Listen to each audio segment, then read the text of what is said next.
सबसे पहले तो मैं आप सभी को आपके माध्यम से महाराष्ट्र की जनता को बहुत बहुत बधाई और शुभकामनाएं देना चाहता हूं। और वो इसलिए देना चाहता हूं कि महाराष्ट्र की जनता ने मन बना लिया है कि देश के यशस्वी प्रधानमंत्री नरेंद्र मोदी जी के नेतृत्व में डबल इंजन की सरकार के द्वारा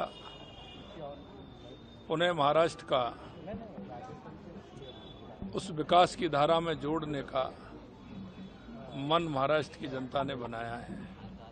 इसलिए आपके माध्यम से उनको शुभकामनाएं देना चाहता हूं। मैं यहाँ आया हूं और मैंने जो उत्साह और उमंग देखा है, मैं निश्चित रूप से कह सकता हूं कि आने वाले समय में महाराष्ट्र के अंदर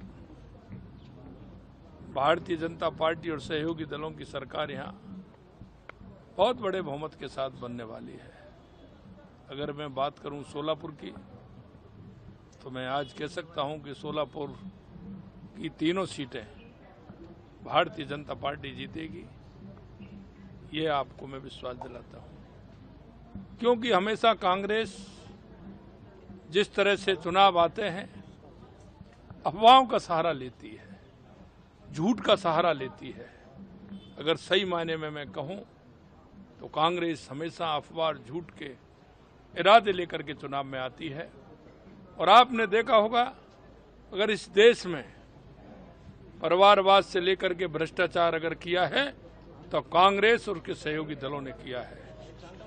इसलिए कांग्रेस भ्रष्टाचार की जननी है। और आज मैं कह सकता हूं 2014 के बाद देश के यशस्वी प्रधानमंत्री नरेंद्र मोदी जी ने राजनेताओं को और ऐसी राजनीतिक पार्टियों को बदलने के लिए मजबूर कर दिया है कि जनता के बीच में रहना होगा, जनता के काम करना होगा। और मैं इसीलिए कह सकता हूं कि कांग्रेस हमेशा झूठ और लूट का सहारा लेती है और भ्रष्टाचार करती है।